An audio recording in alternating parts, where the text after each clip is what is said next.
अल्हम्दुलिल्लाहि रब्बिल आलमीन वस्सलातु वस्सलामु अला रसूलिहिल अमीन व अला आलिहि व सहबिहि अजमईन इला यौमिद्दीन अम्मा बाद। फ़अऊज़ु बिल्लाहि मिनश शैतानिर रजीम बिस्मिल्लाहिर रहमानिर रहीम। या अय्युहन्नास इन्ना खलक़नाकुम मिन ज़करिन व उन्सा व जअलनाकुम शुऊबन व क़बाइला लितआरफ़ू इन्ना अक्रमकुम इंदल्लाहि अत्क़ाकुम। सदक़ल्लाहुल अलीयुल अज़ीम। व अन नबी सल्लल्लाहु अलैहि वसल्लम अन्नहु क़ाल ला युमिनु अहदुकुम हत्ता यकून हवाहु तबअन लिमा जिअतु बिहि औ कमा क़ाल नबी सल्लल्लाहु तआला अलैहि वसल्लम। मोहतरम मुल्ला लियाक़त अली साहब नाज़िम इलाक़ा, बरदरम इज़हार उमरी साहब नाज़िम ज़िला, शब्बीर मुल्ला साहब अमीर मकामी, दिगर ज़िम्मेदारान जमात, काबिल एहतराम बुज़ुर्गों, नौजवान भाइयों और इफ़्फ़त माँ मारू बहनों, अस्सलामु अलैकुम व रहमतुल्लाहि व बरकातुहू। ये बड़ा करम और उसका एहसान है कि नबी अकरम सल्लल्लाहु अलैहि वसल्लम जैसी हस्ती को हमारी हिदायत और रहनुमाई के लिए अल्लाह रब्बुल इज़्ज़त ने मबूस फरमाया। अल्लाह रब्बुल इज़्ज़त ने कुरान मजीद में नबी अकरम सल्लल्लाहु अलैहि वसल्लम की बेअसत को मोमिनीन पर एहसान के तौर पर गिनाया है। लक़द मन्नल्लाहु अलल मुमिनीन, अल्लाह रब्बुल इज़्ज़त ने मोमिनों पर एहसान किया कि उन्हीं में से एक रसूल मबूस फरमाया। तो नबी अकरम सल्लल्लाहु अलैहि वसल्लम की बेअसत हम तमाम के लिए अल्लाह रब्बुल इज़्ज़त की तरफ से एक बड़ा एहसान है। ये बात हम जानते हैं कि कोई भी शख्स उस वक्त तक मुसलमान नहीं हो सकता जब तक नबी अकरम सल्लल्लाहु अलैहि वसल्लम पर ईमान न लाए, आपको नबी तस्लीम न करे। और सिर्फ नबी तस्लीम करना काफ़ी नहीं है, बल्कि आपको आखिरी पैगंबर तस्लीम न करे। हम तमाम का ईमान है कि आप सल्लल्लाहु अलैहि वसल्लम अल्लाह के पैगंबर थे, हैं, और आप सल्लल्लाहु अलैहि वसल्लम रहती दुनिया तक अल्लाह रब्बुल इज़्ज़त के पैगंबर हैं। आपके बाद कोई पैगंबर इस दुनिया में आने वाला नहीं है। नबी अकरम सल्लल्लाहु अलैहि वसल्लम की ज़िंदगी का हर पहलू हमारे लिए नमूना है। लक़द काना लकुम फ़ी रसूलिल्लाहि उस्वतुन हसना, नबी अकरम सल्लल्लाहु अलैहि वसल्लम की ज़िंदगी में तुम्हारे लिए बेहतरीन नमूना है। आप सल्लल्लाहु अलैहि वसल्लम की ज़िंदगी बंदे मोमिन के लिए उस्वा है, एक रोशनी की शाहराह है। और हम तमाम को यह हुक्म दिया गया है कि नबी अकरम सल्लल्लाहु अलैहि वसल्लम की ज़िंदगी की रोशनी में अपनी ज़िंदगी गुजारो। फरमाया कि नबी सल्लल्लाहु अलैहि वसल्लम की इताअत करो, आपकी बात मानो। नबी अकरम सल्लल्लाहु अलैहि वसल्लम इस दुनिया में तशरीफ लाए तो आप ने जो दीन पेश किया, जो पैगाम पेश किया, उसका एक बुनियादी नुक्ता यह था कि ये दीन खानदान की बुनियाद पर, कबीले की बुनियाद पर, रंग की बुनियाद पर, जुबान की बुनियाद पर नहीं आया। अगर ये नस्ल की बुनियाद पर, रंग की बुनियाद पर, खानदान की बुनियाद पर अगर ये दीन होता तो अबू लहब जन्नत में जाने का मुस्तहिक होता, इसलिए कि नबी अकरम सल्लल्लाहु अलैहि वसल्लम का सगा चचा था। लेकिन अबू लहब सिर्फ उस पर फटकार नहीं हुई, बल्कि वो जहन्नम रसीद हुआ। अल्लाह रब्बुल इज़्ज़त ने कुरान मजीद में आयत उतार करके अमर कर दिया, तब्बत यदा अबी लहब व तब मा अग़ना अन्हु मालुहु मा कसब। ये नुक्ता आखिरी पैगंबर के जरिए सारी इंसानियत को बताना पेश नजर था कि ये बात समझ लो और जान लो कि नबी के खानदान में पैदा हो जाने से नजात नहीं मिलती, नबी के घर में पैदा होने से निजात नहीं मिलती। तुम्हें नबी की बात को मानना पड़ेगा, नबी के रास्ते पर चलना पड़ेगा, नबी के रास्ते में कुर्बानियां देनी पड़ेंगी। कुरान मजीद में सूरह बकरा और सूरह आल इमरान में यह बात बड़ी तफसील के साथ बयान की गई है। बनी इसराइल जो मुसलमानों से पहले मनसब इमामत पर थे, ये यहूद और नसारा, इनको अल्लाह रब्बुल इज़्ज़त ने यह जिम्मेदारी दी थी कि नेक बने, नेकी को फैलाएं। अल्लाह रब्बुल इज्जत की जमीन पर जुल्म के खिलाफ खड़े हों, इंसाफ के अलम बरदार बनकर के उठें। लेकिन उन्होंने कहा कि हमारे बाप दादा तो पैगंबर थे, हमें अमल करने की क्या जरूरत है। या बनी इसराइल उज़्कुरू निअमती अल्लती अनअमतु अलैकुम व औफू बिअहदी ऊफी बिअहदिकुम व इय्या फरहबून। कहा गया कि तुम्हारे बाप दादा पैगंबर थे, इससे कोई फर्क पड़ने वाला नहीं है। तुमको खुद अपनी जिंदगी गुजारनी होगी, तुमको अल्लाह रब्बुल इज्जत से किया हुआ जो अहद व मुआहदा है उसे खुद तुम्हें पूरा करने पड़ेगा। तो फरमाया गया कि ऐ बनी इसराइल, तुम मेरी उन नेमतों को याद करो जो मैंने तुम्हारे ऊपर की हैं, तुम मेरा वादा पूरा करो तो मैं तुम्हारा वादा पूरा करूंगा। तो फरमाया गया कि नबी के घर में पैदा हो जाने से आदमी को निजात नहीं मिलने वाली है। यह पैगाम दिया गया कि ये जो पैगंबर इस वक्त आए हैं, ये पैगंबर इस बात का अहद करवा रहे हैं कि जो शख्स ये कहता है कि मेरा रब अल्लाह है और मेरी जिंदगी में वही होगा जो मेरा रब चाहता है, वो मोमिन बनता है, वो मुस्लिम बनता है। जो ये अहद करता है कि नबी अकरम सल्लल्लाहु अलैहि वसल्लम मेरे रसूल हैं और आप सल्लल्लाहु अलैहि वसल्लम की तालीमात पर जिंदगी गुजारना ईमान का हिस्सा है, वो शख्स मुसलमान होता है। मुसलमान किसी कौम का नाम नहीं है, मुसलमान किसी खास खित्ते में रहने वालों का नाम नहीं है, मुसलमान कोई खास जुबान बोलने वालों का नाम नहीं है। हर वो शख्स जो ये अहद करता है कि मेरी जिंदगी में वही होगा जो अल्लाह रब्बुल इज्जत चाहते हैं, जो नबी अकरम सल्लल्लाहु अलैहि वसल्लम चाहते हैं, वो मुसलमान हो जाता है। चाहे वो काला हो, चाहे वो गोरा हो, चाहे वो अमीर हो, चाहे वो गरीब हो, चाहे वो अफ्रीका का रहने वाला हो, चाहे अमेरिका का रहने वाला हो, चाहे एशिया का रहने वाला हो, कहीं का भी आदमी हो, जब वो ये अहद करता है कि मैं आज मेरी जिंदगी में वही होगा जो मेरा रब चाहता है और नबी अकरम सल्लल्लाहु अलैहि वसल्लम चाहते हैं, आज से मैं मुसलमान हूं, तो मुस्लिम टाइटल है। यह नबी अकरम सल्लल्लाहु अलैहि वसल्लम ने फरमाया, वजाहिदू फिल्लाहि हक्का जिहादी हुवा शबाकुम व मा जअल अलैकुम फिद्दीन मिन हरज मिल्लत अबीकुम इब्राहीम हुआ सम्माकुल मुस्लिमीन मिन क़ब्ल व फी हादा। तुम अल्लाह के रास्ते में संघर्ष करो, स्ट्रगल करो, जैसा कि मेहनत करने का हक है, उसने तुमको चुन लिया है। दीन में कोई तंगी उसने नहीं रखी। ये इब्राहीम अलैहिस्सलाम की मिल्लत है। अल्लाह रब्बुल इज्जत ने तुम्हारा नाम मुस्लिम रखा है। इस शरीयत में भी, इससे पहले भी तुम मुसलमान इसलिए नहीं हो कि आपस में गुटबंदियां करो, मसलकी इख्तलाफात को हवा दो, एक दूसरे के दरमियान तुम एक दूसरे की टोह में रहो, आपस में इंतशार में मुब्तला रहो, इसलिए नहीं आया, बल्कि दीन इसलिए आया, तुम मुसलमान इसलिए बने। वातसिमू बिहब्लिल्लाहि जमीअन वला तफर्रकू, अल्लाह की रस्सी को मजबूती से पकड़ लो, आपस में इंतशार और इफ्तराक का शिकार ना हो। तुम्हारा जो पैगाम है, तुम्हारा जो असल काम है, वो ये है लियकून रसूल शहीदन अलैकुम व तकूनु शुहदा अलन्नास, ताकि रसूल तुम्हारे ऊपर गवाह हो और तुम सारी इंसानियत पर गवाह बनकर के उठो। लिहाजा तुमको एनर्जी कहां से मिलेगी? फाक़ीमुस्सलाह व आतुज़ ज़काह व अतसिमू बिल्लाह, नमाज कायम करो, ज़कात दो, अल्लाह रब्बुल इज्जत से जुड़ जाओ। हुवा मौलाकुम, वो तुम्हारा मौला है। फनिअमल मौला व निअमन नसीर, कितना बेहतरीन मौला है, कितना बेहतरीन मददगार है। तो नबी अकरम सल्लल्लाहु अलैहि वसल्लम इस दुनिया में जो इस्लाम की तालीमात को आपने आम की, उसका नुक्ते आगाज यही था।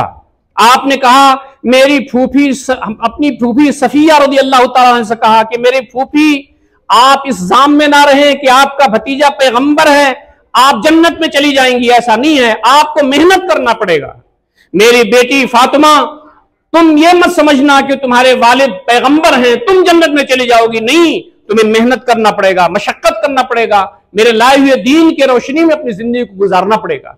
तो हम जो नबी अकरम सल्लल्लाहु अलैहि वसल्लम के उम्मती हैं, इस नुक्ते को समझने की जरूरत है कि आपके महज उम्मत में शामिल हो जाने से निजात नहीं मिलने वाली है। हम तमाम को वो काम करना पड़ेगा जिसके लिए नबी अकरम सल्लल्लाहु अलैहि वसल्लम इस दुनिया में तशरीफ लाए। तो नबी अकरम सल्लल्लाहु अलैहि वसल्लम ने यह बताया कि वक्त का जो पैगंबर है, उसका चचा अबू लहब, जिसकी रगों में वही खून दौड़ रहा था जो नबी अकरम सल्लल्लाहु अलैहि वसल्लम की रगों में दौड़ रहा था, लेकिन उसने नबी अकरम सल्लल्लाहु अलैहि वसल्लम की बातों का इनकार किया, रादे दरगाह हो गया। लेकिन एक शख्स जिसकी जुबान नहीं मिलती, जिसका रंग नहीं मिलता, जिसका खित्ते जमीन नहीं मिलता, नबी अकरम सल्लल्लाहु अलैहि वसल्लम से करीब हुआ, बल्कि आपके दिल में उतर गया। आप जब मेराज से वापस तशरीफ लाए तो आपने फरमाया, बिलाल, वो कौन सा अमल है, मैं जन्नत की सैर के लिए गया तो क्या देखता हूं कि तुम्हारे कदमों की आवाज मेरे आगे आगे चलती है। हजरत बिलाल रोने लगते हैं, वो कहते हैं कि मेरे आका, कोई खास बात नहीं है, मैं जब वजू करता हूं तो 2 रकात नफिल भी पढ़ लेता हूं, बस यही वो चीज है जो मुझे आम सहाबा से मुमताज करती है। एक तरफ अपना सगा चचा जहन्नम में जाता है और दूसरा शख्स जो इथियोपिया का रहने वाला है, हबशा का रहने वाला है, जो गुलाम था, जिसका रंग भी नहीं मिलता था, जिसकी जुबान भी नहीं मिलती थी, जिसका कल्चर भी नहीं मिलता था, जिसका खित्ते जमीन भी नहीं मिलता था, वो शख्स नबी अकरम सल्लल्लाहु अलैहि वसल्लम के करीब हुआ और आपके दिल में उतर गया। हजरत अबू बकर एहतराम करते थे, हजरत उमर रज़ियल्लाहु तआला अन्हु, हजरत उमर रज़ियल्लाहु तआला अन्हु आपको सैयदना कह के पुकारते थे, सरदार कह के पुकारते थे। तो मुसलमानों के जहन से यह बात निकल जानी चाहिए कि नबी अकरम सल्लल्लाहु अलैहि वसल्लम के उम्मती होना शर्फ की बात है, लेकिन इस शर्फ में रंग उसी वक्त भर सकता है जब आप सल्लल्लाहु अलैहि वसल्लम की बात मानी जाए, जब आप सल्लल्लाहु अलैहि वसल्लम के नक्शे कदम पर चला जाए, जब आप सल्लल्लाहु अलैहि वसल्लम के दीन की हिफाजत की जाए, जब आप सल्लल्लाहु अलैहि वसल्लम के दीन को फैलाया जाए, जब आप सल्लल्लाहु अलैहि वसल्लम के दीन को उसी अंदाज से कायम करने की फिक्र की जाए जैसे आपने मदीना शरीफ में इस्लामी स्टेट कायम करके इस्लाम के सिविल लॉज और इस्लाम के क्रिमिनल लॉज दोनों को नाफिज करके सुकून और इत्मीनान का माहौल पैदा किया था। दोस्तों और साथियों, नबी अकरम सल्लल्लाहु अलैहि वसल्लम जिस दीन को लाए और जिसमें उभरा हुआ पहलू मुसावात का है, इंशाअल्लाह मैं उस पर गुफ्तगू करूंगा। एक उभरा हुआ पहलू नबी अकरम सल्लल्लाहु अलैहि वसल्लम की सीरत का और आपके पैगाम का यह है कि आपकी जो तालीमात है वो पूरी जिंदगी पर मुहित है। इनफरादी जिंदगी हो कि इज्तिमाई जिंदगी हो, मस्जिद की जिंदगी हो कि घर की जिंदगी हो कि बाजार की जिंदगी हो, मामलात हो कि ताल्लुकात हो कि लेन देन हो, आदमी की मुआशरत हो कि मईशत हो कि सियासत हो, जिंदगी का कोई भी जाविया, कोई भी एंगल ऐसा नहीं छूटता जिसके बारे में नबी अकरम सल्लल्लाहु अलैहि वसल्लम की रहनुमाइयां मौजूद ना हो। नबी अकरम सल्लल्लाहु अलैहि वसल्लम के बारे में हम इसीलिए बात करते हैं कि आप सल्लल्लाहु अलैहि वसल्लम घर के अंदर घर के जिम्मेदार फर्द की हैसियत से, आप सल्लल्लाहु अलैहि वसल्लम मस्जिद में इमाम वक्त की हैसियत से, नबी अकरम सल्लल्लाहु अलैहि वसल्लम समाज में मुस्लिह की हैसियत से, आप सल्लल्लाहु अलैहि वसल्लम मुरब्बी और मुअल्लिम की हैसियत से, नबी अकरम सल्लल्लाहु अलैहि वसल्लम अच्छे ताजिर की हैसियत से, आप सल्लल्लाहु अलैहि वसल्लम मैदान जंग में सिपहसालार आजम की हैसियत से, और नबी अकरम सल्लल्लाहु अलैहि वसल्लम मदीना शरीफ में इस्लामी स्टेट के चीफ के हैसियत से पूरी जिंदगी नबी अकरम सल्लल्लाहु अलैहि वसल्लम की नमूना है। लक़द काना लकुम फ़ी रसूलिल्लाहि उस्वतुन हसना, नबी अकरम सल्लल्लाहु अलैहि वसल्लम की जिंदगी में तुम्हारे लिए बेहतरीन नमूना है। इसीलिए मुसलमानों को यह कहा गया है, या अय्युहल्लज़ीना आमनू, ऐ लोगों जो ईमान लाए हो, उदखुलू फ़िस्सिल्मि काफ़ा वला तत्तबिउ खुतवाति शैतान, ऐ लोगों जो ईमान लाए हो दीन में पूरे के पूरे दाखिल हो जाओ। अफतुमिनून बिबादिल किताबी व तकफुरून बिबाद, क्या तुम बाज किताब पर ईमान लाते हो, बाज का इनकार कर बैठते हो। हम तमाम अगर इबादात पर समझते हैं कि ये दीन है और मामलात और ताल्लुकात और शादी ब्याह और लेन देन और विरासत के कवानीन ये दीन का हिस्सा नहीं है, हम मुसलमान नहीं हो सकते। हमारी जिंदगी का कोई भी जाविया और एंगल ऐसा नहीं है कि दीन उसकी रहनुमाई न करता हो। नबी अकरम सल्लल्लाहु अलैहि वसल्लम की जो तालीमात हैं उसकी एक बड़ी खुसूसियत है।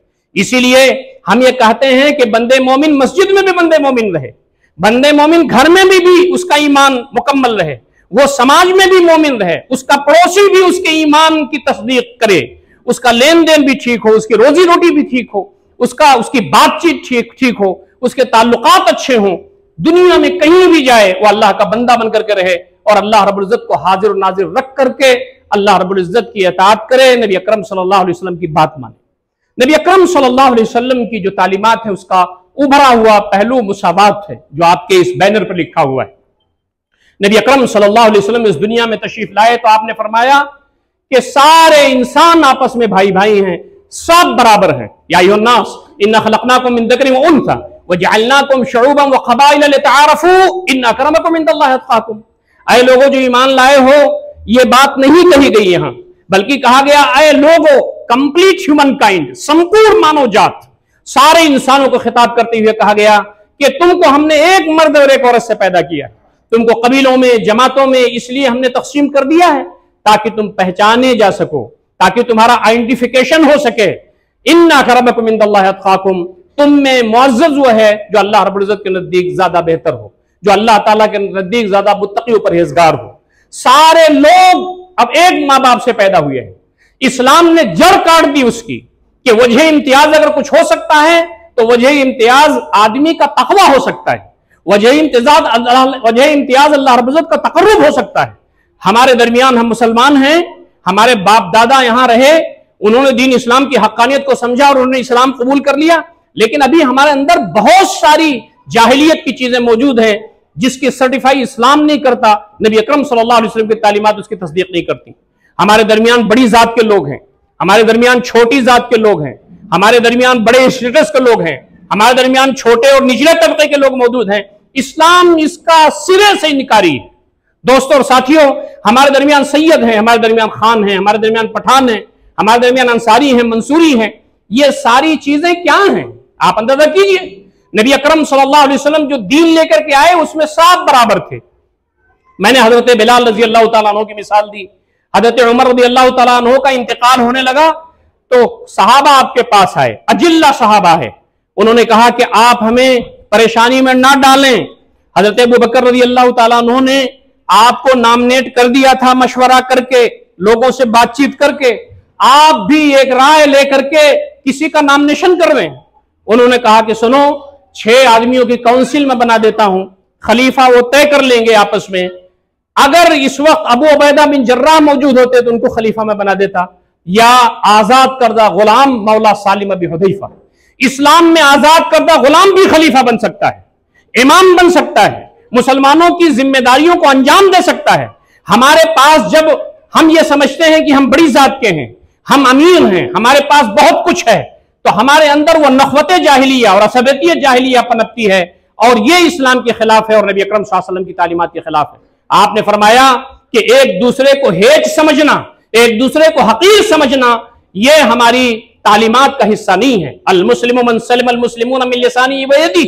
मुसलमान वो है कि जिसकी जुबान से दूसरे मुसलमान महफूज रहें, उसके हाथों पैर से दूसरे मुसलमान महफूज रहें।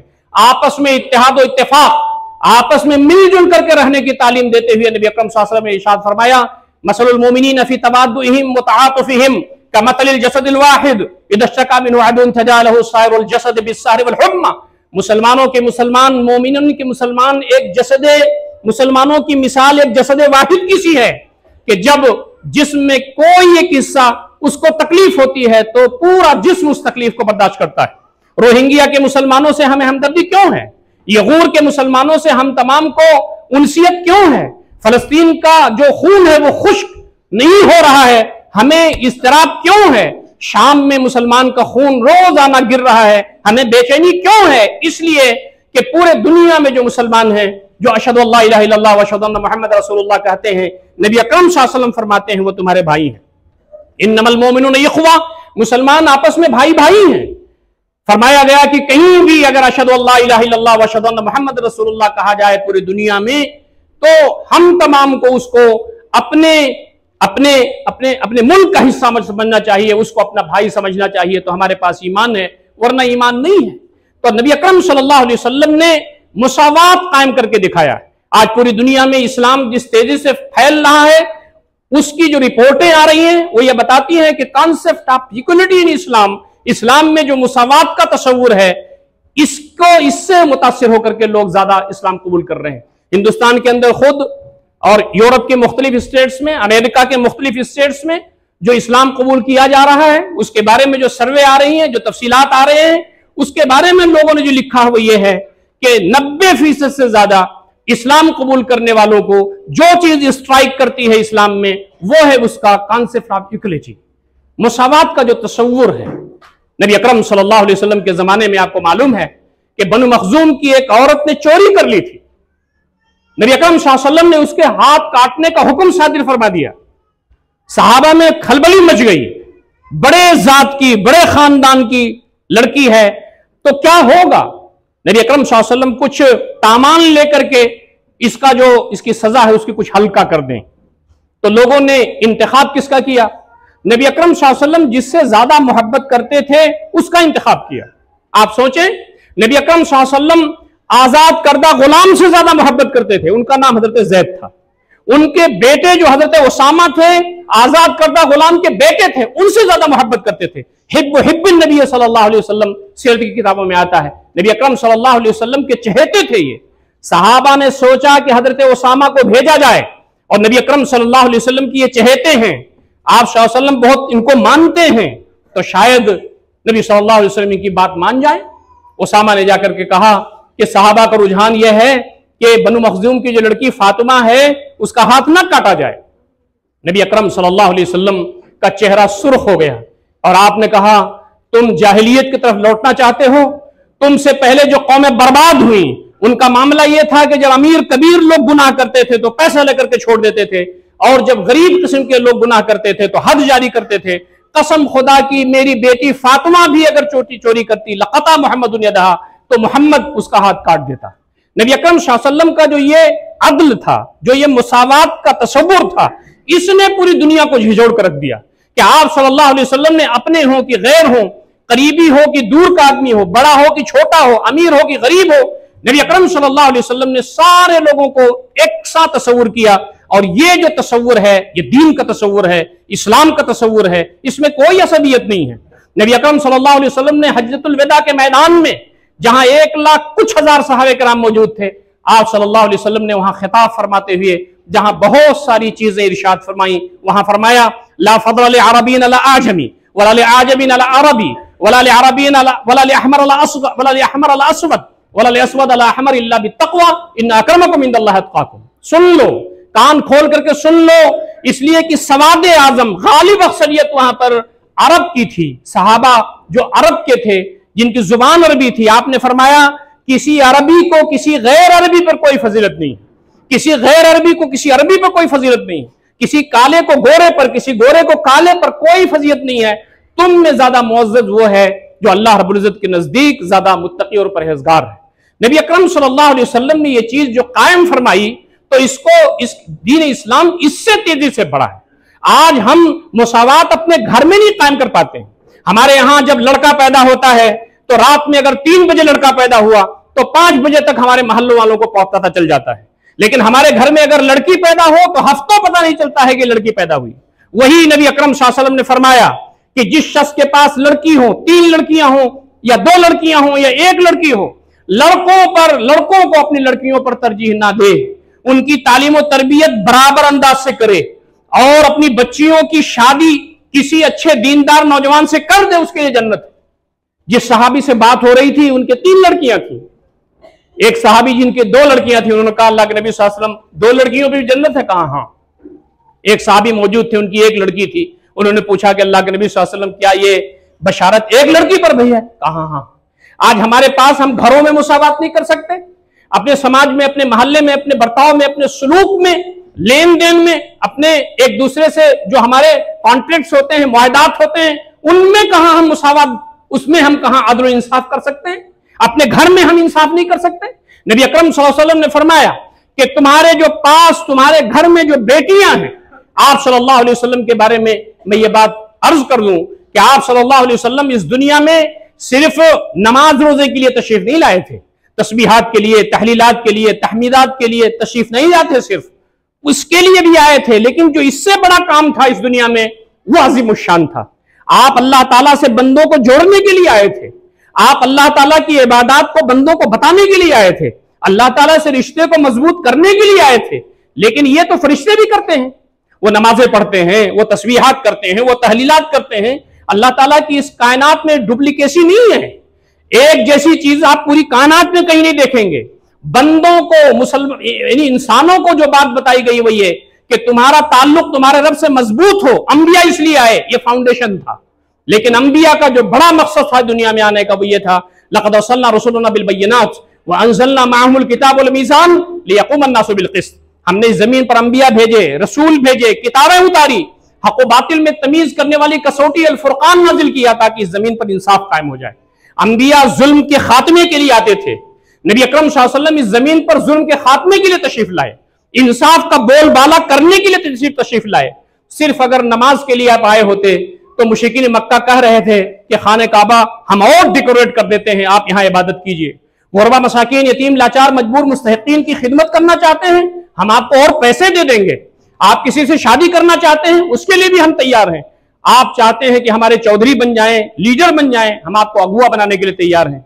लेकिन नबी अकरम सल्लल्लाहु अलैहि वसल्लम जो बात कहना चाहते थे, जो कह रहे थे, और जिससे मुशरिकीन को तकलीफ थी, वो नमाज नहीं था, वो रोजा नहीं था, वो खिदमत खल्क नहीं था, वो अल्लाह ताला के दीन और उसकी इबादत करना नहीं था, तस्बीह वगैरह नहीं था। वो ये था कि जालिम को जब आप जालिम कहेंगे तो जालिम को तकलीफ होगी। जब आप जुल्म के खिलाफ बोलेंगे, जुल्म के खिलाफ आप एका करेंगे, और जब इस जमीन पर इंसाफ के क्याम के लिए कोशिशें करेंगे, जो जितने किस्म के गुंडे और बदमाश हैं वो सब आपके खिलाफ हो जाएंगे। आप सब सोचिए, वो हस्ती जिससे बेहतर न कोई पैदा हुआ न है न क़यामत तक होगा, हमारे दिल की रगों की गहराइयों में ईमान का हिस्सा है। आप सादिक थे, आप अमीन थे, आप सारी कायनात के लिए रहमत बना करके भेजे गए थे, वमा अरसलनाका इल्ला रहमतल लिल आलमीन। लेकिन आपने वो कौन सा काम कर दिया जिसकी वजह से लोग आपके दुश्मन ही नहीं हुए, लोगों ने कहा कि नौजुबिल्लाह इनका खात्मा ही कर दिया जाए। हमारे सारे सीरत निगार लिखते हैं कि आप सल्लल्लाहु अलैहि वसल्लम से जो टसल था मुशरिकीन मक्का को, वो यही था कि आप जुल्म जालिम को जालिम कह रहे थे, आप जुल्म के खिलाफ आवाज उठा रहे थे, आप दबे किचले लोगों का सहारा बन रहे थे, और आप ये कह रहे थे कि जमीन पर इंसाफ कायम हो। या अय्युहल्लज़ीना आमनू कूनू क़व्वामीना बिल क़िस्त, ऐ लोगों जो ईमान लाए हो तुम इंसाफ के अलमबरदार बनो। सिर्फ नमाज पढ़ना रोजा रखना ही तुम्हारा काम नहीं है, उससे आगे बढ़ करके ये काम भी तुम्हारा है कि इंसाफ के अलमबरदार बन जाओ। तो दोस्तों और साथियों, ये जो बात थी ये गैर मामूली अहमियत की हामिल थी। तो नबी अकरम सल्लल्लाहु अलैहि वसल्लम ने कॉन्सेप्ट ऑफ इक्वलिटी का नारा दिया और बताया कि सारे लोग एक माँ बाप की औलाद हैं, आपस में भाई भाई हैं, कोई जुल्म नहीं होना चाहिए, कोई जाती नहीं होनी चाहिए। अमर बिन आस रज़ी अल्लाह तआला अन्हु ये मिस्र के गवर्नर थे। हजरत उमर बिन खत्ताब रज़ी अल्लाह तआला अन्हु के जमाने में एक घोड़े का रेस हो रहा था जिसमें बहुत सारे लोग शरीक थे, एक किब्ती भी ईसाई भी शरीक था, और अमर बिन आस रज़ी अल्लाह तआला अन्हु के साहबजादे भी उसमें शरीक थे। जब रेस में आखिरी मरहला जब तय हो रहा था तो एक ईसाई था और गवर्नर का लड़का, यानी हजरत अमर बिन आस रज़ी अल्लाह तआला अन्हु का लड़का, गवर्नर के लड़के ने, हजरत अमर बिन आस रज़ी अल्लाह तआला अन्हु के लड़के ने कोड़े से पिटाई की उस किब्ती की, ताकि वो पीछे रह जाए और ये आगे बढ़ जाए। मैं गवर्नर का बेटा हूं, मेरे मुकाबले में एक आम रियाया का एक किब्ती और ईसाई कैसे मुझसे आगे बढ़ जाए? ये एक वाकया हो गया। उस किब्ती ने, ईसाई ने हजरत उमर बिन खत्ताब रज़ी अल्लाह तआला अन्हु के यहां अर्जी भेज दिया, मेरे साथ जुल्म हुआ है, मेरे साथ जाती हुई है। हजरत उमर बिन खत्ताब रज़ी अल्लाह तआला अन्हु ने गवर्नर को लिखा, अमर बिन आस को लिखा कि आप, चूंकि मामला आपके बेटे का है, इसलिए अपने बेटे को लेकर के आप आइए। आपने सभा लगाई और किब्ती से सुना कि बताओ तुम्हारे साथ जुल्म कैसे हुआ। किब्ती ने बताया कि हम रेस में एक साथ थे और इन्होंने कोड़े मारे, और कोड़े मारने की वजह से मुझे मारा, मेरे घोड़े से मारा, जिसकी वजह से मैं पीछे हो गया। मैं आपसे इंसाफ चाहता हूं। उमर बिन खत्ताब रज़ी अल्लाह तआला अन्हु ने उस लड़के से पूछा कि यह किब्ती सही कह रहा है? तो हजरत अमर बिन आस रज़ी अल्लाह तआला अन्हु के लड़के का जो सर था वो झुका हुआ था शर्मिंदगी से, उसने इकरार कर लिया। तो कहा कि यह कोड़ा तुम्हारे हाथ में। भरी मजलिस में हजरत उमर बिन खत्ताब रज़ी अल्लाह तआला अन्हु ने कोड़ा उस ईसाई को दिया, किब्ती को, और कहा कि जितना तुमको मारा है मारो इसी भरी मजलिस में। उसने कोड़ा लिया और गवर्नर के लड़के को पीटा, जितना उसने मारा था उतना उसने पीटा। उसने कहा कि अमीरुल मोमिनीन हमें तसल्ली हो गई। कहा नहीं, तुम इनके बाप को भी पीटो इसी कोड़े से, इसलिए कि इनके बाप ने, अमर बिन आस ने अपने लड़के की सही तरबियत नहीं की, और यह नहीं बताया कि इंसाफ क्या होता है, मुसावात क्या होता है, यह नहीं बताया कि गवर्नर होने के नतीजे में उसके बेटे को भी आम इंसानों जैसा होना चाहिए। तो उसने कहा कि अमीरुल मोमिनीन मुझे इंसाफ मिल गया, मैं इनके वालिद को नहीं पीटूंगा, नहीं मार सकता। दोस्तों और साथियों, ये मजाहिर जब उम्मत मुस्लिमा के दरमियान थे, मुसावात के, अदल के, इंसाफ के, तो लोगों को ये सुकून था और ये इत्मीनान भी था कि हमारे साथ जुल्म नहीं हो सकता, हमारे साथ जाती नहीं हो सकती, मुसलमान कहीं जाती करने वाला नहीं हो सकता। तो नबी अकरम सल्लल्लाहु अलैहि वसल्लम ने जो दबे कुचले लोगों को वहां उठाया, उसमें एक जो शोबा था वो गुलामों का था, गुलामों पर जुल्म हो रहा था। नबी अकरम सल्लल्लाहु अलैहि वसल्लम ने उनकी दादरसी की, गुलामों के बारे में फरमाया कि तुम जो उनके साथ जुल्म कर रहे हो ये जुल्मात है क़यामत के दिन तुम्हारे लिए। और दूसरा जो बड़ा तबका था वो खवातीन थी, बच्चियों को जिंदा दरगोर किया जाता था, उनके साथ जुल्म किया जाता था। जब बाप का इंतकाल हो जाता था तो मीरास में तकसीम हो जाया करती थी खवातीन, इनको शैतान का फंदा कहा जाता था, समाज और माशरे में इनका कोई वकार और मकाम नहीं था। बड़ी तादाद में यहाँ खवातीन मौजूद हैं, इसलिए नबी अकरम सल्लल्लाहु अलैहि वसल्लम की सीरत की नशिस्त में आप सल्लल्लाहु अलैहि वसल्लम के खवातीन पर कितने बड़े एहसानात हैं उसका भी तज़किरा थोड़ी देर के लिए मैं करना मुनासिब समझता हूं।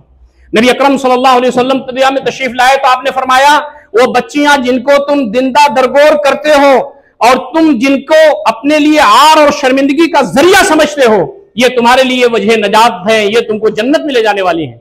आपने फरमाया जब किसी के घर में बच्ची पैदा होती है तो रहमत के फरिश्ते उस घर को घेर लेते हैं और कहते हैं कमजोर पैदा हुई है, उसकी मदद होनी चाहिए, उसकी ताईद होनी चाहिए। मेरा मुताला जहां तक है, लड़का जब पैदा होता है तो रहमत के फरिश्ते घर नहीं घेरते, लड़की पैदा होती है तो रहमत के फरिश्ते घर घेरते हैं। आपने बताया सहाबे किराम को कि ये तुम्हारे लिए इस दुनिया में भी नेकनामी का जरिया है और मरने के बाद भी तुम्हारे लिए नेकनामी का जरिया होंगी। इसीलिए सहाबा ये तमन्ना करने लगे कि उनके घरों में लड़कियां पैदा हो, जिसके जरिए अल्लाह रब्बुल इज्जत के यहां उनका रुतबा बुलंद हो। हम तमाम इसी समाज में रहते हैं, हम तमाम तमन्ना करते हैं कि हमारे पास लड़का पैदा हो। लड़की के लिए कोई दुआ नहीं करता, वो तो बेचारी मजबूरन हमारे घरों में आ जाती हैं, फिर हम उनको एंगेज कर लेते हैं। लेकिन याद रखिए, जो लड़के पैदा होते हैं ये लड़के आपको परेशान करने वाले होते हैं, ये लड़के आपको हमेशा तंग करने वाले होते हैं। आप बताइए कि आपके घरों में वो कौन सी लड़की है जो आपको परेशान करती हो? वो आपका सर दबाती है, वो आपका पैर दबाती है, वो आपके लिए दुआएं करती है, आपके घर में खाना पकाती है।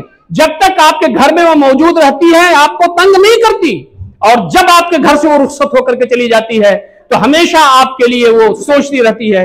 कभी वो सुनती है कि अब्बू को तकलीफ हो गई, अम्मी को तकलीफ हो गई, फौरन फोन करती है वो। ये लड़के, हमारे बहुत सारे लोग ऐसे मिले और वो कहते हुए मिले कि अल्लाह रब्बुल इज्जत मुझे लड़के ना देता तो बहुत अच्छा था। क्यों? वो नहीं गए पुलिस चौकी, इन लड़कों ने पुलिस चौकी पहुंचाया। इन लड़कों ने बदमाशी की वजह से, गुंडागर्दी की वजह से, नाफरमानियों की वजह से लड़के मुतालबा करते हैं मां बाप से, हमेशा परेशान करते हैं। जब उनकी शादियां हो जाती हैं तो अपनी बीवियों को लेकर के वो अलग हो जाते हैं, मां बाप को तड़पता हुआ छोड़ देते हैं। लेकिन यही वालिदैन लड़के चाहते हैं, लड़कियां नहीं चाहते। दीन इस्लाम ये कहता है कि तुम्हारे पास लड़के हों या लड़कियां हों, उनकी सही तरबियत करो, ये तुम्हारे लिए सदक़े जारिया होंगे। लड़कों को भी दीनदार बनाओ, खौफ खुदा और खशियत वाला बनाओ, उनको दीन का सपूत बनाओ। वो दुनिया में जाएं तो अल्लाह ताला के दीन को के गलबे के लिए काम करने वाले बने, अल्लाह ताला के दीन की नेकनामी का जरिया बने। इस दुनिया में आम जैसे लोग हैं, लुच्चे लफंगे और यहां पर गुंडागर्दी करने वाले, वैसे ही हमारे नौजवान ना बने। लड़कियों के साथ भी तुम्हारा रवैया अच्छा होना चाहिए, लेकिन नबी अकरम सल्लल्लाहु अलैहि वसल्लम ने फरमाया कि बेटियों के साथ तुम्हारा रवैया अच्छा हो तो यह बेहतर है। मैं तो ये बात अपनी बहुत सारी तकरीरों में कह चुका हूं, यहां भी मैं अर्ज करना चाहता हूं। नबी अकरम सल्लल्लाहु अलैहि वसल्लम जो रहती दुनिया के पैगंबर हैं और आप पर पैगंबरी खत्म है। नबी अकरम सल्लल्लाहु अलैहि वसल्लम को कोई नरीना औलाद नहीं थी, 3 बच्चे आपको नरीना बचपन में मिले थे। अल्लाह रब्बुल इज्जत की मशीयत ये थी कि वो इस दुनिया से चले जाएं। आप सल्लल्लाहु अलैहि वसल्लम की कोई नरीना औलाद नहीं बची। मा काना मुहम्मदुन अबा अहदिम मिन रिजालिकुम वलाकिन रसूलुल्लाह व खातमुन नबिय्यीन। तुम्हारे जो नबी हैं वे तुम्हारे मर्दों में से किसी के बाप नहीं हैं, बल्कि रसूल खुदा हैं, खातमुल अंबिया हैं। नबी अकरम सल्लल्लाहु अलैहि वसल्लम को 4 बेटियां मिली, 3 का इंतकाल आपकी जिंदगी में हो गया, चौथी बेटी हजरत फातिमा रज़ियल्लाहु ताला अन्हा का इंतकाल आपके इंतकाल के 6 महीने के बाद हो गया। ये पैगंबर है, ये हमारे उसवा हैं और कुदवा हैं। फरमाया गया कि ये है नबी जिनके कोई नरीना औलाद नहीं है, जिनको सिर्फ लड़कियां मिली हुई हैं और लड़कियों का भी इंतकाल 3 का इसी जिंदगी में हो गया है, और आखिरी जो लड़की बची हुई थी उनका 6 महीने के बाद आपके इंतकाल के हो गया। यह है पैगंबर। तुम दुनिया को दूसरी नजर से देखते हो, इस नजर से देखो, ये पैगंबर रहमत हैं। लोग कहते थे इनकी जड़ कट गई, इनको कौन याद करने वाला होगा। अबू जहल, अबू लहब, जिनके 10-10 लड़के थे, अल्लाह रब्बुल इज्जत ने फरमाया कि ऐ नबी आप परेशान ना हो, ये जो आपको ताना देते हैं, जिनके कई औलाद हैं नरीना, इनको दुनिया याद नहीं करेगी। आज अबू जहल को कौन याद करता है, अबू लहब को कौन याद करता है, लेकिन अल्लाह के नबी सल्लल्लाहु अलैहि वसल्लम आपके पास सिर्फ लड़कियां हैं। दुनिया आपको ऐसा याद करेगी कि सेकंड का 1,00,वां हिस्सा भी ऐसा नहीं गुजरेगा कि पूरी दुनिया से दरूद सलाम की बारिश आपके रोजे पर ना होती होगी। आप अंदाजा करें, आज दुनिया में नबी अकरम सल्लल्लाहु अलैहि वसल्लम को याद करना यह शर्फ की बात है, फख्र की बात है। तो हमारे दरमियान हम तमाम के जाविये में, सोच के जाविये में यह तब्दीली आनी चाहिए। लड़कियां जन्नत में ले जाने वाली हैं, लड़कियां वजह शर्फ हैं, लड़कियां इज्जत देने वाली हैं, लड़कियां इस जमीन पर जब तक वो जिंदा रहती हैं माँ बाप को याद करती हैं, और लड़कियां मरने के बाद जन्नत देने वाली हैं। तो नबी अकरम सल्लल्लाहु अलैहि वसल्लम जो दबा कुचला तबका था खवातीन, उनको ऊपर उठाया। आप सल्लल्लाहु अलैहि वसल्लम ने फरमाया कि जो बहन है, ये बहन तुम्हारी वजह शर्फ है। छोटी बहन बेटी के बराबर है, बड़ी बहन मां के बराबर है। इनके साथ तुम अच्छा बर्ताव करोगे तुम्हें जन्नत मिलेगी। बीवी के बारे में कहा कि ये दाश्ताएं नहीं है, ये तुम्हारी खादमाएं नहीं है, ये तुम्हारी रफीक हयात हैं। खैरुकुम ले अहली वाना खैरुकुम ले अहली, तुम में बेहतर वो है जो अपनी बीवी बच्चों के लिए बेहतर हो, मैं तुम तमाम में अपनी बीवियों के लिए अपने बच्चों के लिए सबसे बेहतर हूं। तो सबसे बड़ी सनद अगर किसी की हो सकती है तो वो बीवी की हो सकती है। किसी की बीवी की अगर ये कह दे अपने शौहर के बारे में कि मेरे शौहर अच्छे हैं, बाअखलाक हैं, नरम मिजाज हैं, घर में आराम से रहते हैं, वो नेक और मुत्तकी आदमी हैं, हम लोगों के साथ अच्छा बर्ताव उनका है, जन्नत में जाने का रास्ता साफ हो जाता है। नबी अकरम सल्लल्लाहु अलैहि वसल्लम की हदीस मौजूद है। बीवी के साथ उसके ताल्लुकात अगर अच्छे हैं, दोस्तों और साथियों, बीवी की सर्टिफिकेट से बड़ी कोई सर्टिफिकेट नहीं है। नबी अकरम सल्लल्लाहु अलैहि वसल्लम के बारे में आता है कि हजरत आयशा रदी अल्लाह तआला अन्हा नबी अकरम सल्लल्लाहु अलैहि वसल्लम से बार बार ये हजरत खदीजा रदी अल्लाह तआला अन्हा के बारे में सुनती थी। वो सुनती थी ये कि नबी अकरम सल्लल्लाहु अलैहि वसल्लम बार बार तज़किरा करते हैं खदीजा रदी अल्लाह तआला अन्हा का। हजरत आयशा रदी अल्लाह तआला अन्हा ने कहा, अल्लाह के नबी सल्लल्लाहु अलैहि वसल्लम आप उनका क्यों इतना तज़किरा करते हैं? नबी अकरम सल्लल्लाहु अलैहि वसल्लम की वो अहलिया जिन्होंने आपका साथ दिया दामे दरमे सुखने, नबी अकरम सल्लल्लाहु अलैहि वसल्लम की आंखों में आंसू। आपने फरमाया, आयशा तुम्हें क्या मालूम, जब दुनिया ने मेरा इनकार किया तो वो मुझ पर ईमान लाई। जब मैं परेशान हाल रहता था दीन इस्लाम पहुंचाने में, मुझे लोग परेशान करते रहते थे, तो घर में आता था मैं तो मुझे तसल्ली देती थी। जब लोगों ने मालो दौलत के असबाब सब बंद कर दिए तो उसने मालो असबाब के दहाने मेरे लिए खोल दिए। मेरे मोती जैसे औलाद उससे थे। यही वो रुतबा था हजरत खदीजा रज़ी अल्लाह तआला अन्हा का बीवी की हैसियत से कि एक मरतबा हजरत जिब्रील अलैहिस्सलाम तशरीफ लाए और आपने कहा कि अल्लाह के नबी सल्लल्लाहु अलैहि वसल्लम खदीजा कहाँ हैं? तो नबी अकरम सल्लल्लाहु अलैहि वसल्लम ने फरमाया कि वो घर के अंदर मौजूद हैं। तो कहा अल्लाह के नबी सल्लल्लाहु अलैहि वसल्लम हजरत खदीजा को बता दीजिए कि अल्लाह रब्बुल इज्जत ने उनको सलाम भेजा है। ये किसी मर्द को ये रुतबा हासिल नहीं हुआ। नबी अकरम सल्लल्लाहु अलैहि वसल्लम ने ऐसे वैसे खवातीन का रुतबा नहीं उठाया। मुसावात के नाम पर, अदल के नाम पर, इंसाफ के नाम पर आप सल्लल्लाहु अलैहि वसल्लम के जो अमाल हैं, आपकी जो बातें हैं वो खत्म है। इसी के साथ साथ दोस्तों और साथियों, बेटी को इज्जत दिया, बहन को एहतराम दिया, बीवी को वकार दिया और मां के कदमों के नीचे जन्नत डाल दी। आप अंदाजा कीजिए, बाप के कदमों के नीचे जन्नत की बात नहीं कही गई। मां बुलाए, बाप बुलाए तो मां की तरफ जाओ, फिर बुलाए दोनों तो मां की तरफ जाओ, फिर दोनों एक साथ बुलाए तो फिर मां की तरफ जाओ, और चौथी मर्तबा अगर बुलाए तो जरा बाप की भी सुन लो। मां के कदमों के नीचे जन्नत है, बाप जन्नत का दरवाजा है। दोनों की अपनी अहमियत है। यह खून पसीना एक करता है, गर्दिश अय्याम के थपेड़ों से गुजरता है, तब जाकर के बच्चों को पालता है और घर को संभालता है। इसकी भी बड़ी अहमियत है।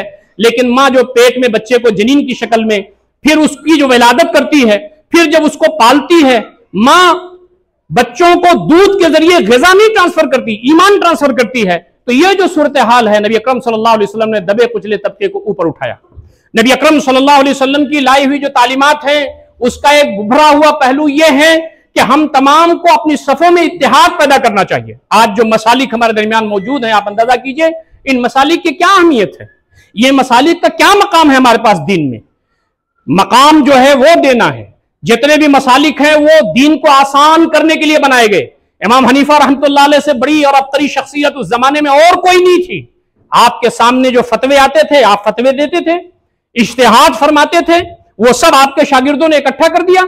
इमाम मालिक रहमतुल्लाह अलैह अबकरी शख्सियत थे, वो भी फतवे देते थे, आपके शागिर्दों ने उसको इकट्ठा कर दिया। इमाम मालिक के शागिर्द इमाम शाफई रहमतुल्लाह अलैह हैं। इमाम मालिक ने अपने शागिर्द को ऐसा बताया कि मेरे शागिर्द, मेरे जो फतवे हैं उसको पकड़ के मत रखना, उससे इख्तलाफ कर सकते हो। इमाम शाफई रहमतुल्लाह अलैह अलग एक मसलक की दाव डाली। इमाम शाफई रहमतुल्लाह अलैह के शागिर्द इमाम अहमद बिन हंबल हैं।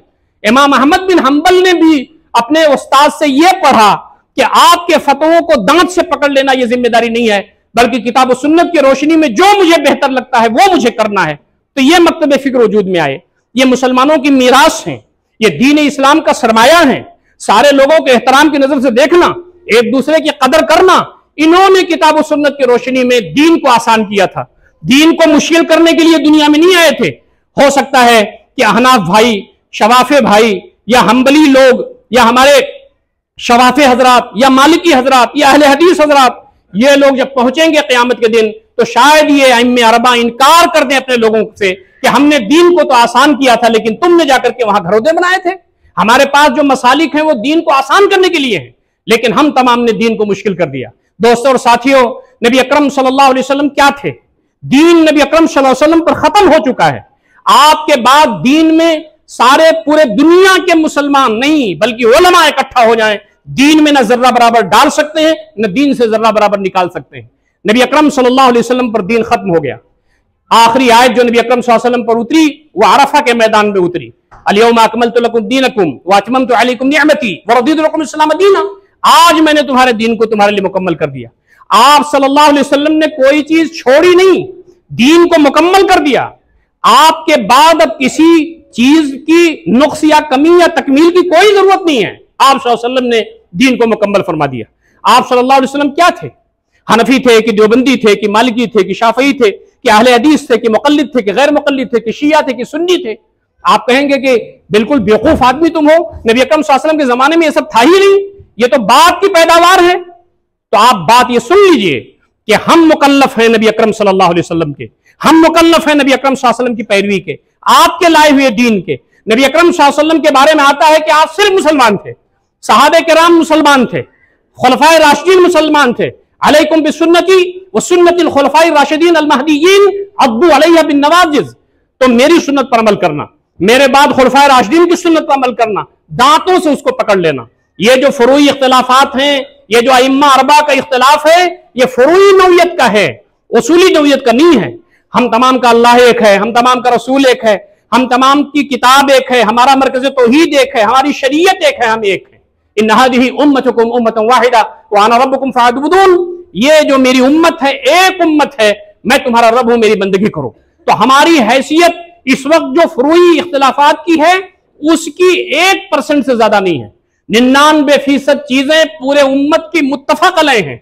आप बताइए, कोई शख्स कहता है कि मैं अल्लाह पर ईमान, रसूल पर ईमान, फरिश्तों पर ईमान, कुरान पर ईमान, तकदीर पर ईमान, जन्नत और जहन्नम पर ईमान, वो अगर ऐलान करता है वो मुसलमान है। उसे फुरूई इख्तिलाफात तो कोई आमीन कहता है उसकी भी नमाज हो जाएगी, नहीं आमीन कहता, धीरे से कहता है, तेज करता है, उसकी नमाज हो जाएगी। पैर कोई मिलाता है उसकी भी नमाज हो जाएगी, नहीं मिलाता उसकी भी नमाज हो जाएगी। एक मरतबा उंगली उठाता है उसकी भी नमाज हो जाएगी, बार बार उठाता है उसकी भी नमाज हो जाएगी। नबी अकरम सल्लल्लाहु अलैहि वसल्लम ने उम्मत को जोड़ा था, मुत्तहिद करके इस दुनिया से वो गए। ऐसा हो सकता है हम तमाम को 1000 मरतबा पनाह मांगनी चाहिए कि हम जब हौज़े कौसर पर पहुंचेंगे तो ऐसा ना हो कि नबी अकरम सल्लल्लाहु अलैहि वसल्लम फरमाएं कि इस मरदूत को मेरी नजरों से हटाओ, मैं तो उम्मत को मुत्तहिद करके आया था, इसने तो मसलकों में बांट करके इंतशार की दावत देकर के ये शख्स आया। हम अल्लाह रब्बुल इज्जत की बारगाह में पहुंचे तो हमारा वेलकम होने के बजाय ये हो कि उम्मत के अंदर ये इंतशार करके आया, इंतशार फैला के आया। जमात इस्लामी हिंद का यही पैगाम हिंदुस्तान के अंदर है कि हमारा जो असासी काम है और हमारी जो बुनियाद है वो कुरान मजीद है, नबी अकरम सल्लल्लाहु अलैहि वसल्लम की जिंदगी है। किताब और सुन्नत हमारी असास है, इसी की बुनियाद पर हमको काम करना है। वातसिमू बिहब्लिल्लाहि जमीअन वला तफर्रकू, अल्लाह ताला की रस्सी को मजबूती से पकड़ लो, आपस में इंतशार मुब्तला ना हो। जमात इस्लामी मसलक नहीं है, जमात इस्लामी एक मुत्तहदा प्लेटफॉर्म है, इत्तेहाद का एक प्लेटफॉर्म है। अहनाफ अपने मसलक पर रहते हुए यहां काम कर रहे हैं, शवाफे अपने मसलक पर रहते हुए यहां काम कर रहे हैं, अहले हदीस अपने मसलक पर रहते हुए काम कर रहे हैं। जमात इस्लामी के लोगों को यह मालूम है, उसके अरकान जब ये आहद करते हैं कि हम मसलक और इख्तिलाफी उसूल और जो इख्तिलाफी मामलात है उसको हवा नहीं देंगे, हम तमाम दीन इस्लाम के जो मुत्तफक अलैह उमूर हैं। आज हिंदुस्तान में मुसलमानों की बका का मसला है, आज हिंदुस्तान में मुसलमानों के रहने का, उनके शार इस्लाम का मसला है, उनकी दाढ़ी और टोपी का मसला है, उनकी मसाजिद का मसला है, उनके मदारिस का मसला है। आज हिंदुस्तान में दीन इस्लाम के वजूद का मसला है। मुसलमानों को मुत्तहिद होकर के अल्लाह ताला की रस्सी को मजबूत पकड़ करके जो कॉमन इशूज हैं, मुत्तफक अलैह इशूज हैं, उसमें मिल करके काम करना है। लेकिन हम घरों में क्यों बटे हुए हैं? अपने अपने मसलक पर रहते हुए अपना मसलक ना छोड़िए। जमात का यही पैगाम नबी अकरम सल्लल्लाहु अलैहि वसल्लम की तालीमात की रोशनी में है। अपने मसलक पर रहते हुए नबी अकरम सल्लल्लाहु अलैहि वसल्लम के उम्मती बनिए, अल्लाह रब्बुल इज्जत के कलमे को बुलंद करने का काम कीजिए। जमात इस्लामी इस वक्त मसलक से ऊपर उठ करके मुत्तहिदा प्लेटफॉर्म है, जैसा मैंने अर्ज किया। और आपके लिए मैं एक बात सिर्फ रेफरेंस की दे दूं कि जमात इस्लामी का जो अमीर है वो हनफी है, और जमात इस्लामी का जो नायब अमीर आपके सामने खड़ा है यह अहले हदीस है, और जमात इस्लामी का सेक्रेटरी जनरल वो शाफई है। यह जमात इस्लामी है। जमात इस्लामी मसलक की बात नहीं करती, जमात इस्लामी मसलक से ऊपर उठ करके कलमे की बुनियाद पर, अल्लाह की बुनियाद पर, रसूल की बुनियाद पर, कुरान की बुनियाद पर, मरकज तौहीद की बुनियाद पर हम तमाम एक हैं। हमारी सफों में दरार पैदा नहीं होना चाहिए।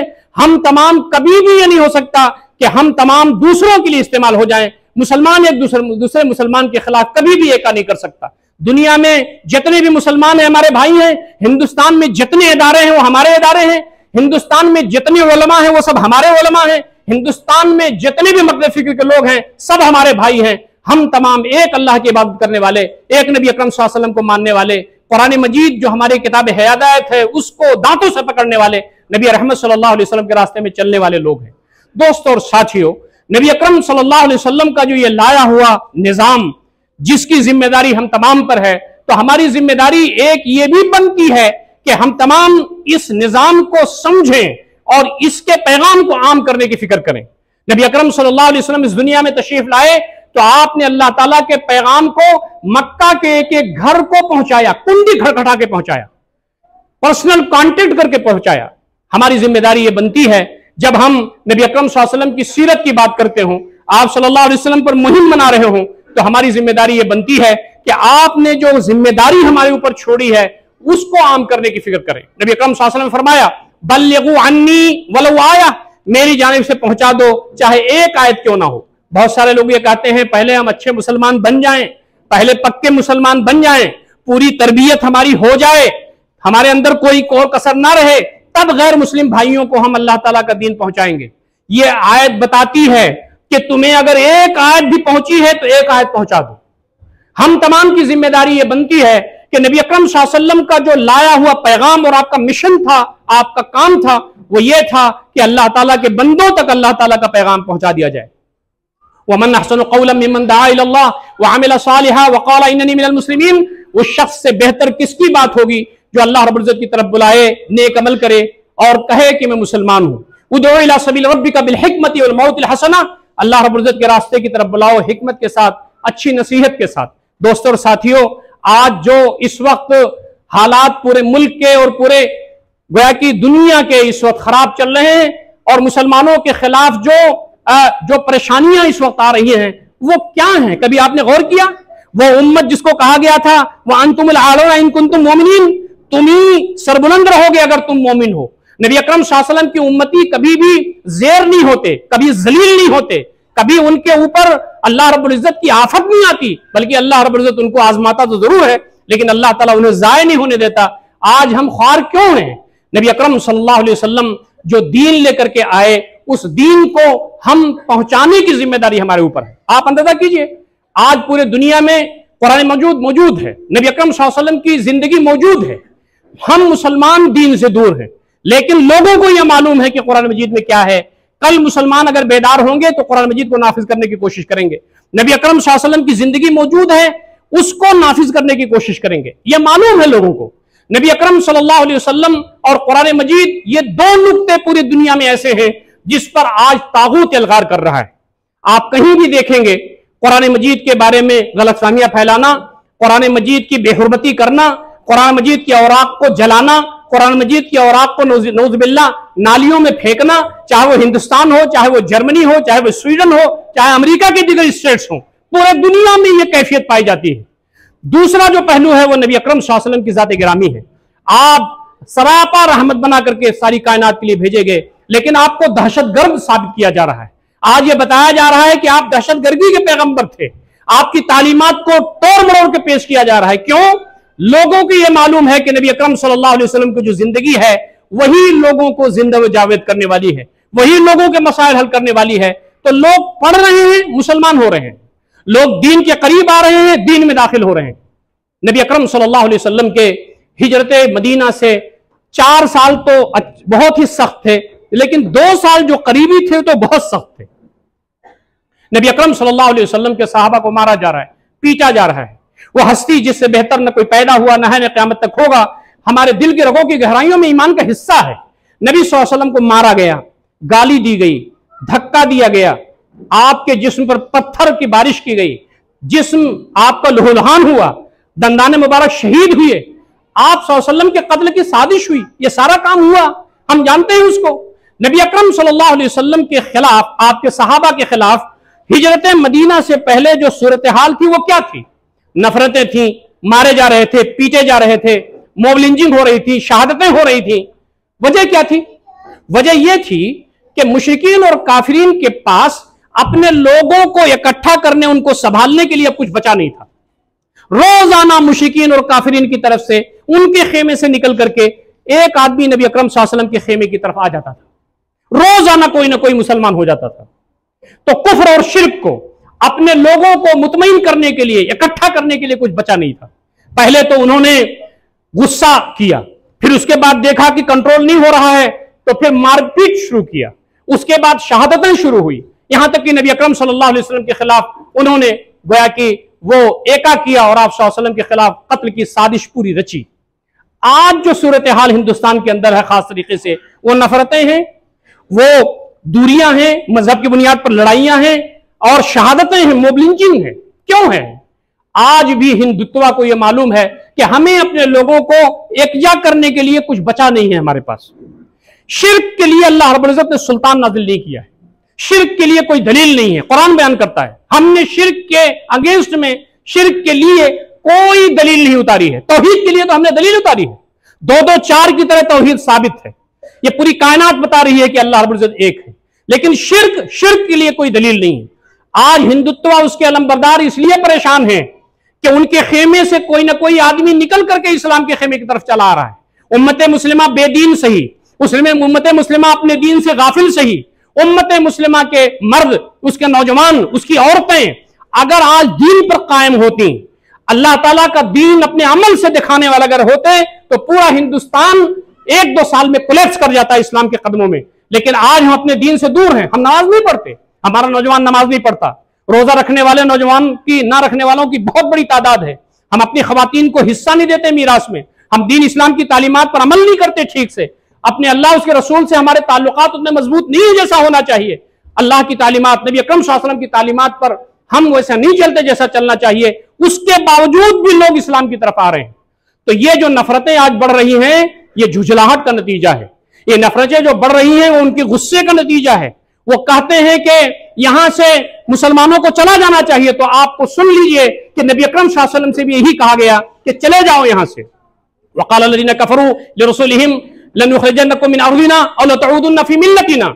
सारे अंबिया को कहा गया, हजरत नूह को, हजरत इब्राहिम को, हजरत ईसा को, हजरत मूसा को, नबी अकरम सल्लल्लाहु अलैहि वसल्लम को। काफिरों ने अपने रसूलों से यही कहा कि हम तुमको अपने मुल्क से निकाल देंगे या हमारे मिल्लत में दोबारा आ जाओ। नबी अकरम सल्लल्लाहु अलैहि वसल्लम से कहा गया कि निकल जाओ मक्का से या दोबारा वापसी कर लो हमारी मिल्लत में। नबी अकरम सल्लल्लाहु अलैहि वसल्लम उस मिल्लत का हिस्सा तो नहीं थे, लेकिन वो यही समझते थे कि इनके बाप दादा मुशरिक थे तो इनको भी वापस आ जाना चाहिए। हमसे कहा जाता है कि इस मुल्क से चले जाओ या घर वापसी कर लो। टेंडेंसी एक रही है हमेशा, जब से दुनिया कायम है, कुफ्र और शिर्क की टेंडेंसी एक ही रही है। नबी अकरम सल्लल्लाहु अलैहि वसल्लम की तालीमात क्या है? आज के इस दौर में जबकि नफरतें बढ़ रही हैं, यह नफरत फैलाने वाले 18% से 20% के दरमियान हैं। आम जो हिंदू भाई हैं पूरे मुल्क में 80% के आसपास, हमारे जो गैर मुस्लिम भाई हैं, चाहे वो हिंदू हो, चाहे वो सिख हो, चाहे वो ईसाई हो, ये सारे हिंदू भाई जिनकी तादाद 80% बनती है, ये मेल मिलाप वाले लोग हैं। ये अपने अपने मजहब पर रह करके एक दूसरे से मिलजुल करके रहने वाले लोग हैं। इन्हीं के बाप दादा ने इस देश को आजाद किया कराया था, लेकिन ये 18 से 20% के जाफरानी मिजाज रखने वाले लोग ये मजहब के नाम पर लड़ा रहे हैं, नफरतें फैला रहे हैं। यहां पर असलन जो निशाना है वो आम माइनॉरिटी नहीं है, मुसलमान है, कुरान मजीद है, नबी अकरम सल्लल्लाहु अलैहि वसल्लम की जिंदगी है। तो हम तमाम को ऐसे मौकों पर जब वो नफरतें फैला रहे हैं, तो 80% के जो गैर मुस्लिम भाई हैं उनके जहनों को साफ करना हमारी जिम्मेदारी है, गलत फहमियां दूर करना हमारी जिम्मेदारी है। हमारा काम यह है कि नबी अकरम सल्लल्लाहु अलैहि वसल्लम की सीरत को बेकमोकास्त हम उनको पहुंचा दें और बता दें कि नबी अकरम सल्लल्लाहु अलैहि वसल्लम का पैगाम क्या है। गलत फहमियां दूर करना हमारा काम है। हम पढ़ा रहे हो तो अपने सराउंडिंग में, बिजनेस कर रहे हो तो अपने लोगों में, कहीं भी हम हों तो अपने जैसे लोगों में जिनसे हमारी मुलाकात हो रही है, कॉलेज में, यूनिवर्सिटीज में हों, हम चाहे प्रोफेसर हों, चाहे स्टूडेंट हों, हम घुल मिल जाएं गैर मुस्लिम भाइयों में और उनके दरमियान अल्लाह रब्बुल इज्जत के दीन को बताएं, नबी अकरम सल्लल्लाहु अलैहि वसल्लम का पैगाम पहुंचाएं। तो हमारी जिम्मेदारी यह बनती है कि हम नबी अकरम सल्लल्लाहु अलैहि वसल्लम के उम्मती हैं और चाहते हैं कि हिंदुस्तान के अंदर मसावात कायम हो, यहां पर सुख और चैन आए, जुल्म का खात्मा हो, तो हमें नबी अकरम सल्लल्लाहु अलैहि वसल्लम के पैगाम को आम करना होगा। आप सल्लल्लाहु अलैहि वसल्लम ने अल्लाह रब्बुल इज्जत के दीन को आगे बढ़ाया, एक एक घर तक पहुंचाया। हम तमाम की जिम्मेदारी ये बनती है कि हम दावत का काम अंजाम दें, गैर मुस्लिम भाइयों तक प्यार के साथ, मोहब्बत के साथ, अपनायत के साथ अल्लाह रब्बुल इज्जत के दीन को फैलाएं, उन तक पहुंचें। दोस्तों, आज प्यार करने वाला कोई नहीं है, मोहब्बत करने वाला कोई नहीं है, लोगों के दरमियान अच्छी बातें करने वाला कोई नहीं है। कुरान जब ये मोबिलिटिंग हो रही थी और मुसलमानों पर अरसे हयात तंग हो रहा था, तो हाम मिम सजदा की कुछ आयत उतरी। एक कहा यह गया कि अल्लाह के नबी सल्लल्लाहु अलैहि वसल्लम आप दावत का काम करते रहिए, वमन अहसनु क़ौलन मिम्मन दआ इलल्लाहि व अमिला सालिहा व क़ाला इन्ननी मिनल मुस्लिमीन। दूसरी बात यह बताई गई कि आप लोगों की खिदमत कीजिए, लोगों के काम आइए। वला तस्तवील हसनतु वला सय्या इदफा बिल्लती हिय अहसन फ़इज़ा लज़ी बैनका व बैनहु अदावतुन कान्नहु वलियुन हमीम। अल्लाह के नबी सल्लल्लाहु अलैहि वसल्लम लोगों के काम आइए। सीरत का मुताला हमें बताता है कि नबी अकरम सल्लल्लाहु अलैहि वसल्लम ने पहले लोगों को अल्लाह ताला की दीन की दावत नहीं दी। पहले लोगों से मिलते थे, उनकी खैरियत पूछते थे, घर के हालात पूछते थे, लोगों के काम आते थे। जब दिल की दुनिया नरम हो जाती थी तो दीन का पैगाम पहुंचाते थे। कुरान इसी बात को बता रहा है। आज हिंदुस्तान के अंदर हमें गैर मुस्लिम भाइयों से अखलाक व किरदार के साथ मिलना है, उनके काम आना है, ताकि उनके दिल की दुनिया नरम हो और दीन इस्लाम की बात को समझने की पोजीशन में हो। हम सीरत की जब मुहिम बना रहे हो तो हमारी जिम्मेदारी यह बनती है कि गैर मुस्लिम भाइयों तक अल्लाह ताला का पैगाम पेश करें, हम उन तक जाएं और सलीके से उनसे बात करें।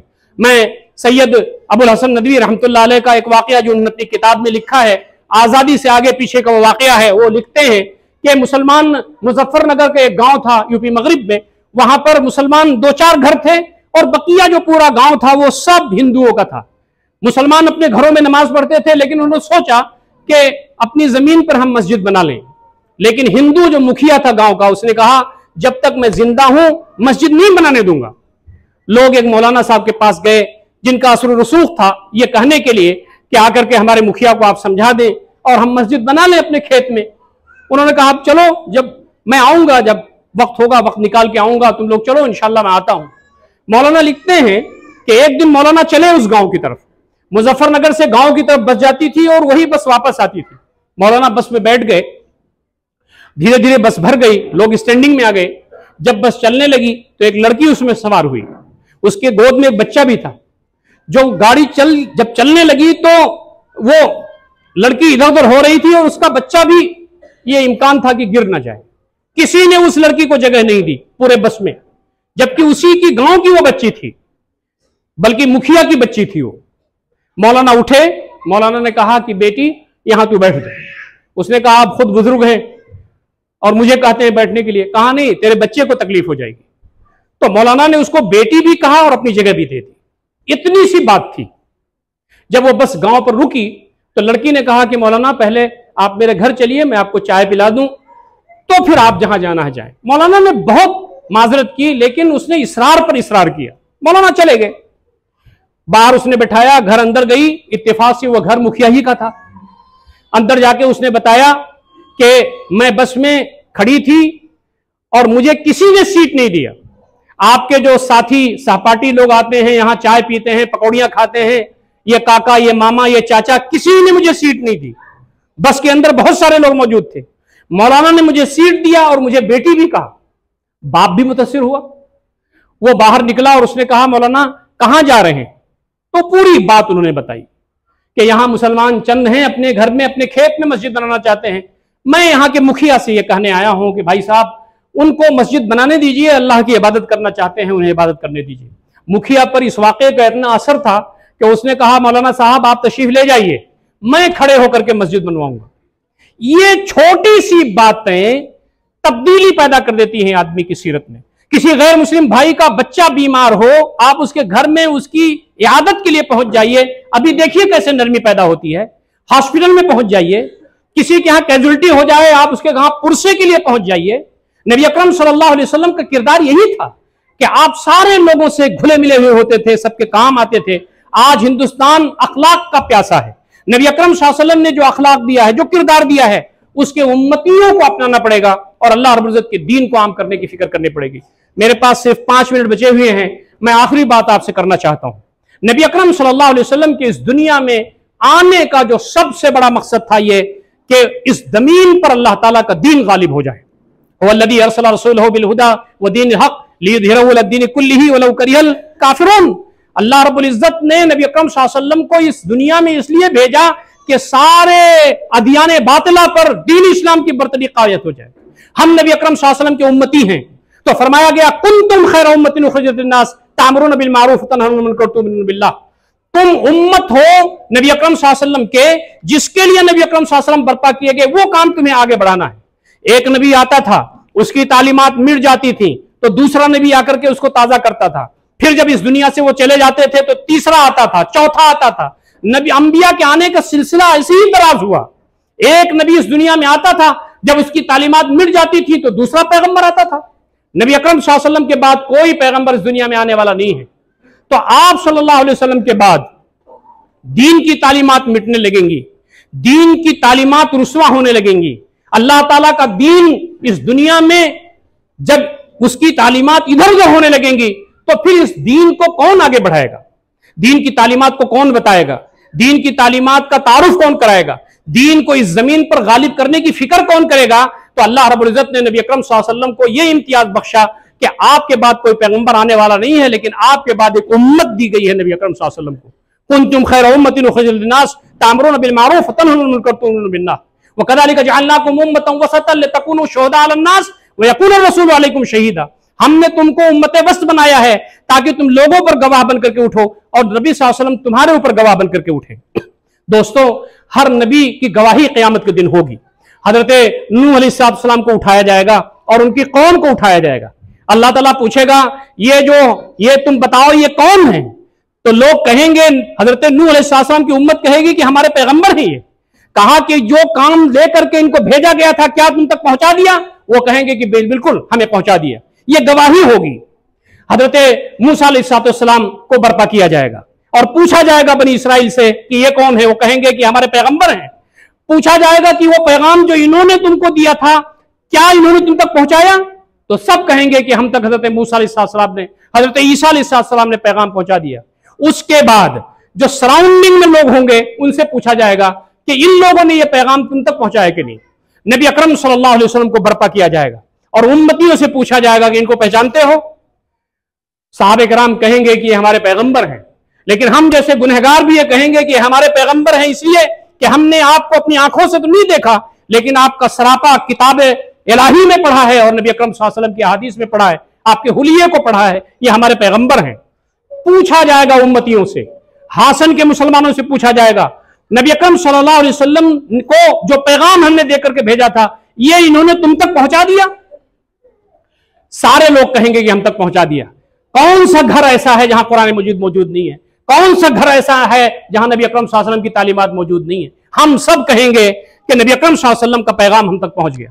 फिर हासन के सराउंडिंग में गैर मुस्लिमों को उठाया जाएगा और कहा जाएगा कि मेरे हबीब ने जो पैगाम तुम तक पहुंचाया था यह पैगाम तुमने बिरादरान वतन तक पहुंचाया कि नहीं? गैर मुस्लिमों से पूछा जाएगा कि हमारे नबी ने जो पैगाम इन तक पहुंचाया था इन्होंने ये पैगाम तुम तक पहुंचाया कि नहीं?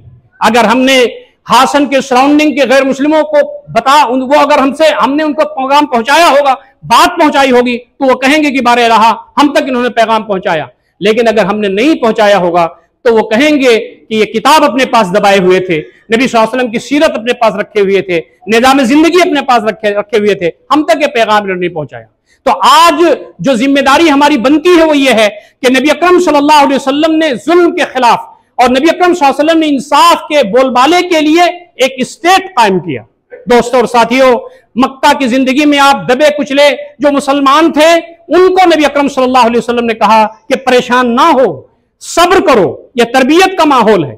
लेकिन दीन इस्लाम में जो सिविल लॉज हैं, निकाह का कानून है, हिबा का कानून है, तलाक का कानून है, विरासत का कानून है, यहां पर अल्लाह न करे 1000 मरतबा अगर यहां पर हिंदू राज भी आ जाए तो मुसलमान सिविल लॉज पर अमल करता रहेगा, नमाज पढ़ता रहेगा, रोजा रखता रहेगा, दीन इस्लाम की तालीमात पर अमल करता रहेगा।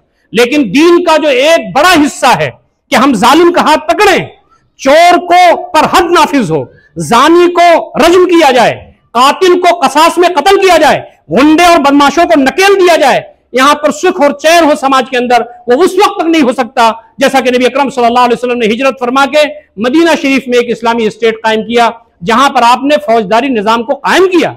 आपने फरमाया लॉ एंड ऑर्डर मेंटेन है। अब किसी को गुंडागर्दी का मौका नहीं दिया जाएगा। हर आदमी की इज्जत, आबरू, जान, माल सब महफूज होगी और उसकी जिम्मेदारी मैं लेता हूं।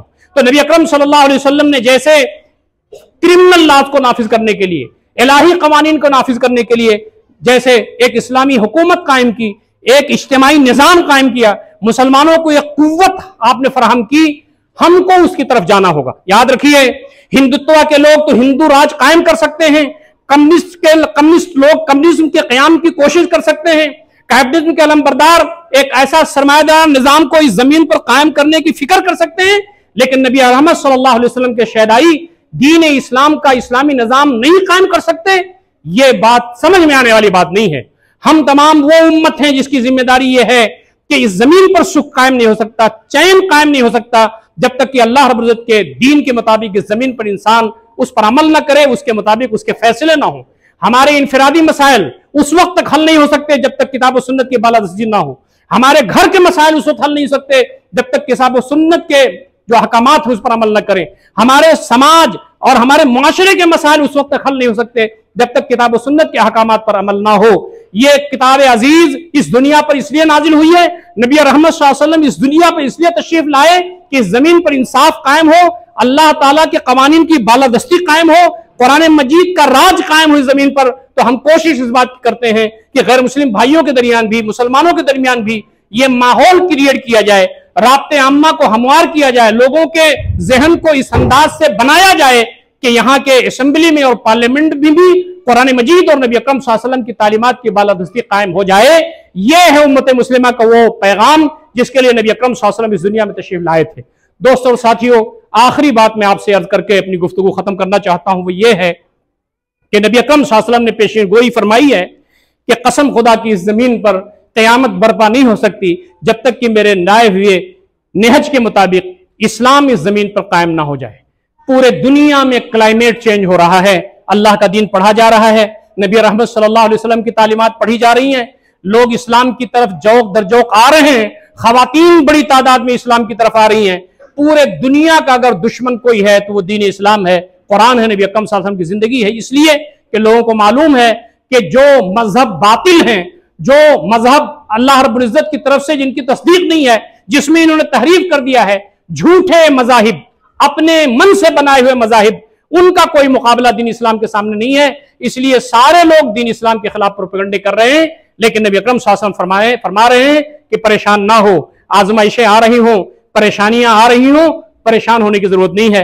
हजरत खब्बाब तशरीफ लाए, नबी अकरम सल्लल्लाहु अलैहि वसल्लम खाने काबा की दीवार से टेक लगा के बैठे थे।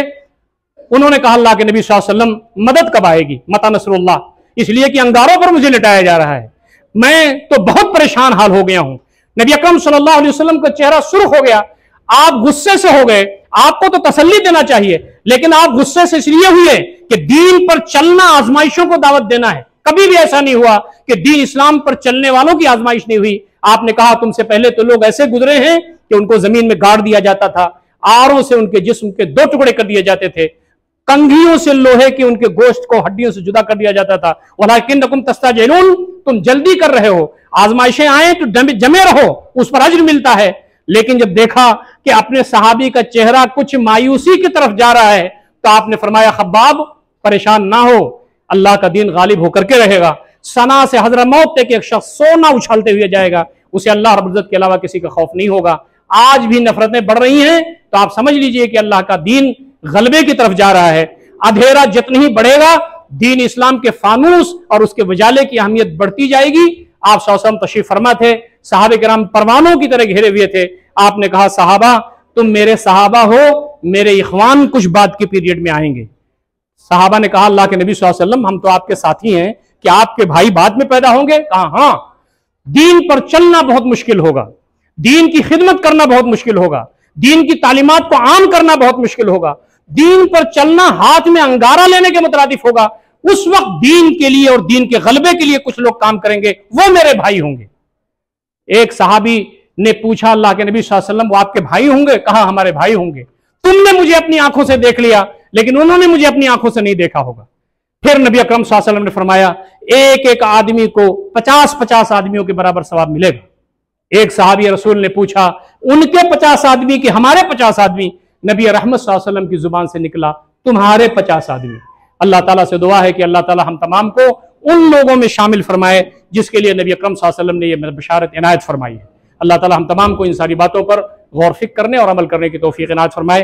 अक़ूलु क़ौली हाज़ा अस्तग़फ़िरुल्लाह ली व लकुम अजमईन वस्तग़फ़िरूहु इन्नहु हुवल गफ़ूरुर रहीम व आख़िरु दअवाना अनिल हम्दुलिल्लाहि रब्बिल आलमीन। वस्सलामु अलैकुम व रहमतुल्लाहि व बरकातुहू।